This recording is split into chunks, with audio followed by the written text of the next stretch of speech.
Assalamualaikum warahmatullahi wabarakatuh. Selamat siang semuanya. Salam sejahtera untuk kita semua. Yang saya hormati Ibu Yolanda MPD selaku dosen pengampu mata kuliah korespondensi dan teman-teman yang saya banggakan di kelas korespondensi ini. Terima kasih atas kesempatan yang diberikan kepada saya untuk mempresentasikan materi di hari ini. Baiklah teman-teman semuanya, saya akan membahas tentang notula dan proposal. Notula merupakan catatan garis besar isi pembicaraan dan jalannya suatu rapat atau sebuah pertemuan resmi. Nah, notula ini dianggap penting untuk diketahui oleh para peserta rapat ataupun oleh anggota yang tidak dapat menghadiri rapat tersebut.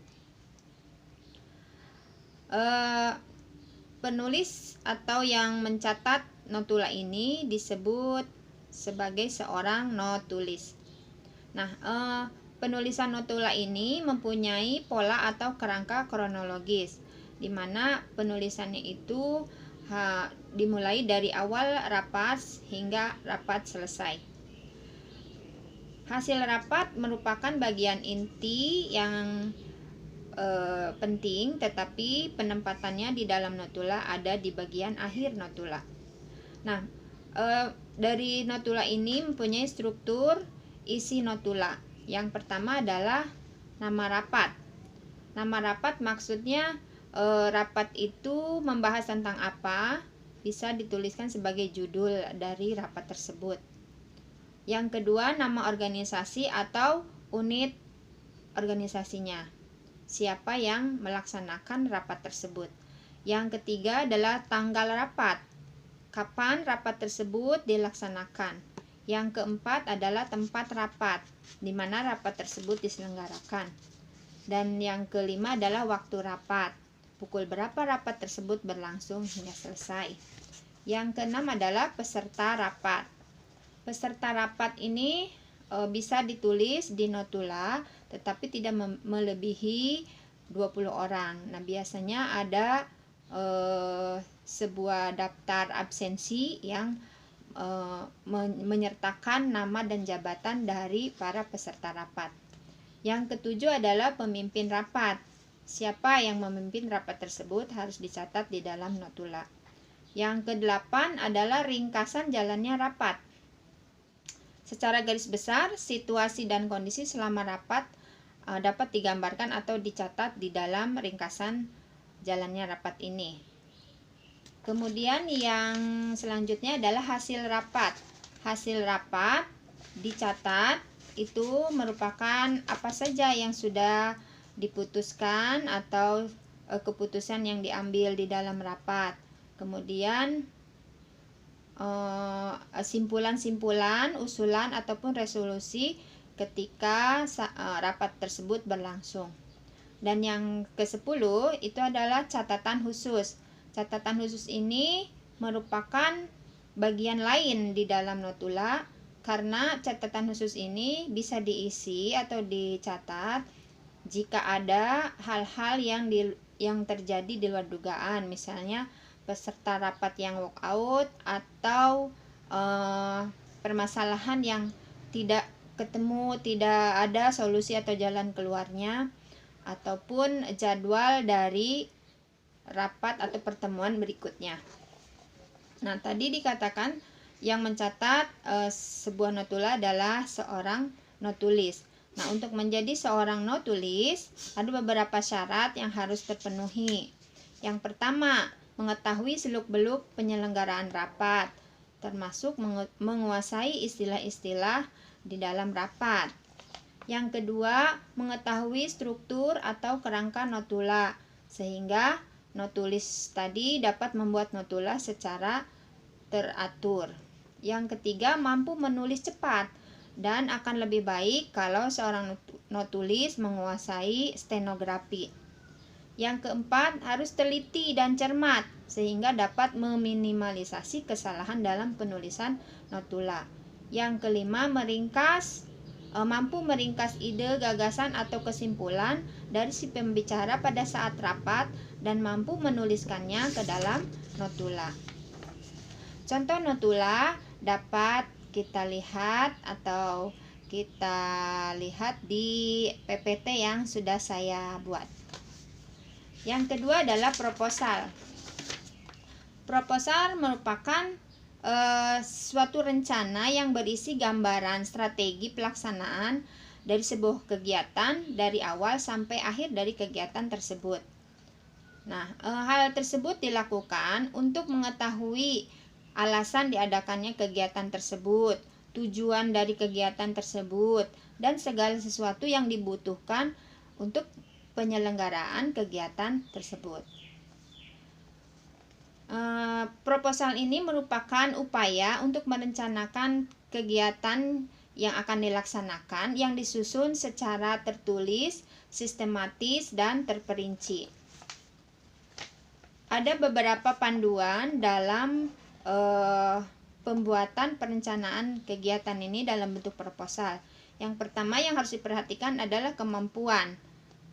Maksudnya kemampuan yang kita miliki atau yang harus disesuaikan dengan kemampuan sumber daya manusia pendukungnya, ketersediaan fasilitas, dan kemampuan dari segi keuangan untuk pembiayaan kegiatan yang akan dilaksanakan. Yang kedua, kita harus memperhatikan kondisi. Kondisi ini maksudnya kondisi yang terjadi di lingkungan sekitar, misalnya kondisi politik, ekonomi, sosial, budaya, dan agama. Nah, kondisi dan situasi yang ada di lingkungan sekitar ini akan menentukan berhasil atau tidaknya kegiatan yang akan dilaksanakan. Yang ketiga adalah orientasi. Tentu saja sebuah kegiatan harus jelas orientasinya dan harus mengarah pada suatu perubahan untuk masa depan. Apabila orientasinya tidak jelas, maka kegiatan yang dilaksanakan pun akan sia-sia. Yang keempat adalah tanggung jawab. Kita harus perhatikan tanggung jawab kepada siapa saja kegiatan tersebut. Nah, yang pertama adalah tanggung jawab tentang pembuatan atau rencana tadi. Yang kedua, tanggung jawab terhadap akibat dari pelaksanaan kegiatan yang akan direncanakan atau dilaksanakan. Yang ketiga adalah tanggung jawab terhadap organisasi. Dan yang keempat adalah tanggung jawab terhadap masyarakat. Nah, hal yang harus diperhatikan yang terakhir adalah kerjasama. Di dalam sebuah perencanaan itu harus tergambar adanya kerjasama antara orang-orang yang menduduki berbagai posisi dalam kegiatan tersebut. Nah, kerjasama ini bisa berbentuk kerjasama internal, yaitu dengan orang-orang yang ada di dalam yang terlibat dengan kegiatan atau pelaksanaan rencana kegiatan tadi, ataupun kerjasama dengan pihak eksternal. Nah, pihak eksternal itu adalah pihak yang di luar dari kegiatan pelaksanaan rencana tadi. Misalnya untuk keamanan untuk kelancaran keamanan dari kegiatan tersebut, maka kita harus bekerja sama dengan pihak kepolisian, misalnya seperti itu. Nah, kemudian macam-macam proposal ada dua macam, ya, ada dua jenis, yaitu proposal internal dan proposal eksternal. Nah, proposal internal ini merupakan proposal yang dibuat untuk kepentingan pengguna internal, misalnya di sebuah manajemen perusahaan yang misalnya meminta dana dan dukungan dari manajemen untuk penyelenggaraan suatu kegiatan yang akan dilakukan pada sebuah perusahaan. Nah, proposal internal ini proposal perizinan untuk menjalankan kegiatan baru dari sebuah perusahaan. Nah, kalau jenis proposal eksternal adalah proposal yang digunakan untuk meminta dana kepada pihak di luar perusahaan, misalnya para investor ataupun sales proposal yang digunakan untuk merencanakan solusi penjualan atas barang atau jasa. Nah, di dalam dunia pendidikan ada sebuah proposal yang disebut proposal penelitian. Proposal ini merupakan rancangan penelitian, misalnya dari seorang mahasiswa yang akan membuat atau mengadakan skripsi, tesis, atau disertasi. Proposal penelitian ini merupakan langkah awal yang dilakukan untuk membuktikan kemampuan mahasiswa tersebut selama mendalami satu ilmu tertentu sebelum menjalankan proses penulisan skripsi, tesis, atau disertasi. Penyusunan proposal penelitian ini merupakan pikiran yang secara sistematis sesuai dengan kaidah dan keilmuannya. Nah, proposal penelitian ini harus diajukan ke pihak program studi untuk dipertimbangkan dan dinilai dari beberapa unsur. Jika dianggap layak, maka proposal tersebut akan disetujui dan mahasiswa tersebut dapat memulai penelitian yang akan dilakukan. Kemudian ada beberapa hal yang harus kita perhatikan dalam penulisan proposal, yaitu sistematika penulisan proposal. Bagaimana sebuah proposal dibuat ya dengan baik. Hal-hal yang harus diperhatikan di dalam sebuah proposal adalah yang pertama, nama kegiatan atau judulnya. Judul kegiatan merupakan cerminan dari inti permasalahan yang dibuat dalam beberapa kata atau frasa. Jadi dari judul si pembaca proposal sudah paham ini pengajuan tentang apa, seperti itu. Yang kedua, dasar pemikiran.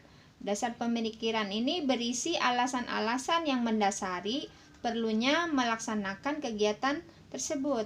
Dasar pemikiran suatu kegiatan biasanya dilatar belakangi oleh pengamatan suatu gejala atau permasalahan, sehingga memotivasi seseorang atau perusahaan mengadakan kegiatan tersebut. Yang ketiga, tujuan dan manfaat kegiatan. Untuk apa kegiatan tersebut dilakukan atau dilaksanakan dan apa manfaatnya, itu pun harus dijelaskan di dalam proposal. Yang keempat adalah ruang lingkup kegiatan. Nah, ini ruang lingkup kegiatan harus dibatasi secara jelas, karena hal ini bisa membantu pembaca proposal untuk mengetahui keluasan dan kedalaman materi yang menjadi objek dan subjek dari kegiatan tersebut. Yang kelima adalah waktu dan tempat kegiatan. Waktu berlangsungnya kegiatan tersebut harus dijelaskan agar diketahui oleh si pembaca proposal. Jika ada pemilihan waktu yang kurang tepat, kemungkinan akan adanya penolakan dari proposal tersebut. Dan tempat kegiatan yang akan diselenggarakan pun harus dijelaskan di dalam proposal tersebut. Yang keenam adalah penyelenggara kegiatan. Nah, penyelenggara kegiatan ini bisa bersifat pribadi atau perorangan ataupun dari organisasi yang lebih dari satu orang. Jika proposal ini bersifat pribadi, maka harus mencantumkan identitas diri yang berupa riwayat hidup. Tetapi jika penyelenggaranya adalah organisasi, itu cukup mencantumkan identitas ketua pelaksananya saja. Dan yang terakhir adalah anggaran biaya. Anggaran biaya dari kegiatan yang akan dilaksanakan itu harus dijelaskan di dalam proposal. Hal ini sangat penting untuk mengetahui estimasi biaya yang akan dikeluarkan selama kegiatan tersebut. Jika anggaran yang disusun atau yang diajukan terlalu kecil, mungkin akan sulit untuk mencapai tujuan dari kegiatan tersebut.